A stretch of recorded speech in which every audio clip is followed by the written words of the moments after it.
क्या पाकिस्तान अपनी बर्बादी का रास्ता खुद चुन रहा है? क्या रावलपिंडी में बैठे जनरल देश को खुदकुशी की ओर ढकेल रहे हैं?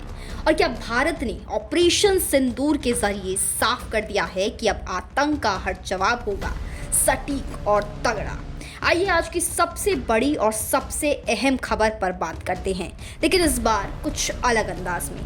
आप भी सोचिए, समझिए और जवाब दीजिए। सबसे पहले आपसे एक सवाल, क्या एक लोकतांत्रिक देश में सेना सरकार से ऊपर हो सकती है? पाकिस्तान में यही हो रहा है। शहबाज शरीफ की चुनी हुई सरकार सिर्फ नाम की है। असली कंट्रोल तो जनरल असीम मुनीर और उनकी टीम के हाथ में है।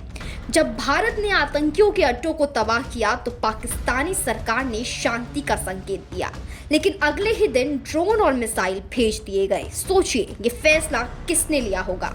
अब एक और सवाल, क्या भारत को चुप रहना चाहिए था? बिल्कुल नहीं, और भारत चुप नहीं रहा। भारत ने ऑपरेशन सिंदूर के तहत 9 आतंकी ठिकानों को मिटा डाला, वो भी बेहद सटीक और नपे तुले तरीके से।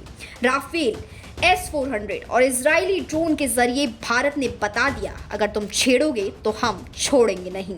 अब जरा सोचिए, जिस देश की खुद की हवाई सुरक्षा फेल हो चुकी हो, वो भारत से क्या मुकाबला करेगा? पाकिस्तान ने 7, 8 और 9 मई की रात ड्रोन और मिसाइल भेजे, लेकिन भारत के एयर डिफेंस सिस्टम ने उसे हवा में ही उड़ा डाला। रावलपिंडी सैन्य मुख्यालय के जनरल पाकिस्तान को एक खतरनाक रास्ते पर ले जा रहे हैं।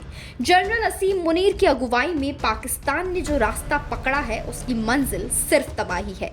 भारत ने पाकिस्तान के अंदर आतंकी ठिकानों पर ऑपरेशन सिंदूर को सफलतापूर्वक अंजाम दिया। इसके बाद लगा कि पाकिस्तान की सरकार भी तनाव बढ़ाने को तैयार नहीं है, लेकिन पिछले 2 दिनों से जो कुछ हो रहा है, उससे लगता है कि पाकिस्तानी जनरलों ने ऐसा नहीं होने दिया। उन्होंने आतंकी ठिकानों के सफाई का बदला लेने की ठान ली और पाकिस्तान सरकार को अपने इशारे पर चलाने पर मजबूर कर दिया, क्योंकि ऑपरेशन सिंदूर के तत्काल बाद पाकिस्तानी सरकार की प्रतिक्रिया और उसके बाद पाकिस्तानी फौज की करतूत में जमीन आसमान का अंतर नजर आ रहा है।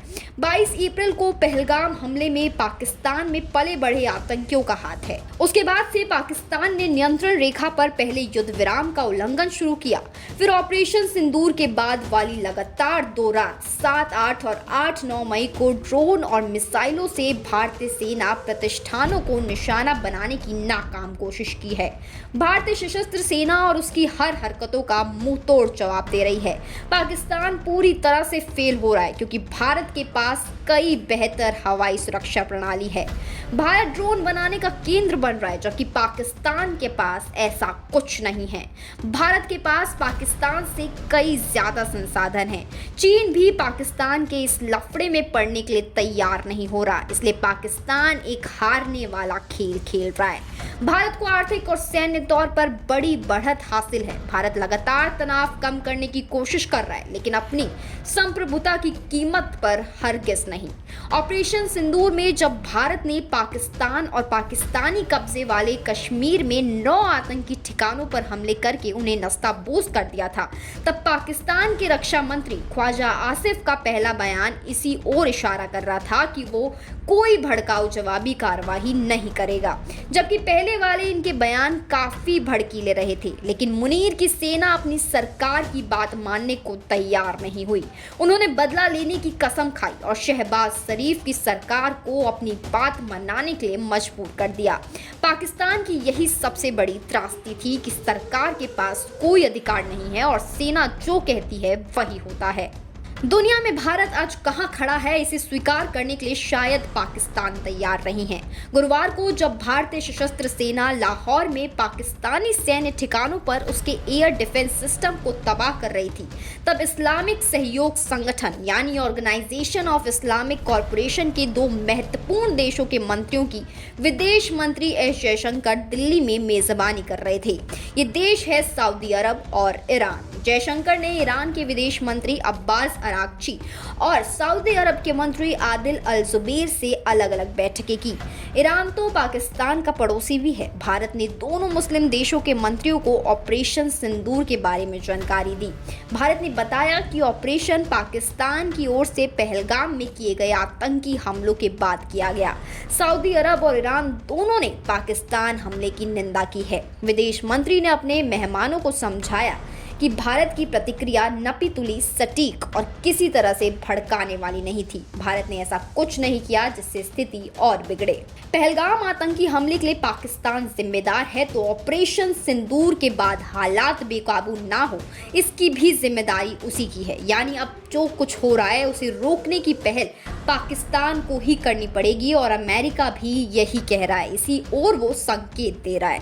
भारत ने हमेशा सीमा पार से होने वाली हर हरकत का मुंह तोड़ जवाब दिया है और आगे भी देता रहेगा। पाकिस्तान को ये याद रखना जरूरी है कि तनाव की शुरुआत उसी ने की है। भारत ने सिर्फ आतंकियों और उनके आकाओं के खिलाफ एक सटीक और एक लक्षित कार्रवाई की और भारत ने दुनिया भर के देशों को अपना रुख स्पष्ट रूप से बता दिया है और दुनिया भर से मिल रही प्रतिक्रियाएं भी भारत के रुख की पुष्टि कर रही है। इसके बावजूद पाकिस्तान की फौज ने ड्रोन और मिसाइलों से भारतीय सेना प्रतिष्ठानों को निशाना बनाने की कोशिश करके और उकसाने की कोशिश की। हालांकि भारत के इंटीग्रेटेड काउंटर यूएस ग्रिड और एयर डिफेंस सिस्टम, जिसमें top of the line S-400 भी शामिल है, उन्होंने उन सभी को हवा में ही मार गिराया है। यानी इस मामले में पाकिस्तान फिर से भारत के सामने बौना साबित हुआ। पाकिस्तान को 8 और 9 अप्रैल की रात को भी पश्चिमी सीमाओं पर भारतीय सशस्त्र बलों में इसी तरह का करारा जवाब मिला। दरअसल 2019 में बालाकोट के बाद से भारत ने अत्याधुनिक हवाई रक्षा ग्रिड बनाने पर काफी पैसा खर्च किया है, चाहे वो रूस से खरीदा गया S-400 हो या फ्रांस से मंगवाए गए अचूक राफेल लड़ाकू विमान। भारत ने अपनी हवाई सुरक्षा को लगभग अभेद्य बना दिया है। यही वजह है कि पाकिस्तान ने बुधवार और गुरुवार की रात अंतर्राष्ट्रीय सीमा और नियंत्रण रेखा पर कई जगहों पर भारतीय सुरक्षा को तोड़ने की कोशिश की, लेकिन उसके पास भारत की बराबरी का कुछ भी नहीं है। पाकिस्तान ने सैन्य प्रतिष्ठानों को निशाना बनाने की नाकाम कोशिश की, जिसके जवाब में भारतीय सेना ने इजराइल में बने हारूप और हार्पी ड्रोन से पाकिस्तानी हवाई रक्षा प्रणालियों को भेद दिया और लाहौर में हवाई रक्षा प्रणाली को नष्ट कर दिया। ड्रोन भी एक ऐसा क्षेत्र है जहां भारत पाकिस्तान से बहुत आगे है।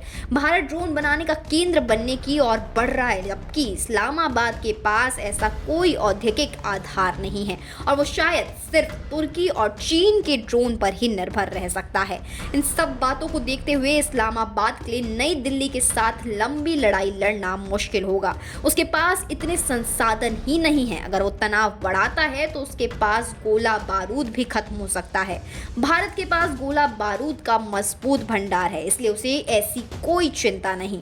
ये भी ध्यान देने वाली बात है कि पाकिस्तान का आयरन ब्रदर चीन भी आतंकवाद के खिलाफ आवाज बुलंद कर रहा है, जो पाकिस्तान को बिना कुछ कहे सब कुछ बता रहा है। इसलिए पाकिस्तान एक हारने वाला खेल खेल रहा है। भारत की आर्थिक शक्ति, संघर्ष के प्रभाव को झेलने की क्षमता और कई ज्यादा मजबूत सैन्य ताकत उसे स्पष्ट बढ़त दिलाती है। भारत लगातार तनाव कम करने की कोशिश कर रहा है। पाकिस्तान के जनरलों को अब ये समझना चाहिए और पीछे हट जाना चाहिए। उन्हें आत्महत्या का रास्ता छोड़ देना चाहिए।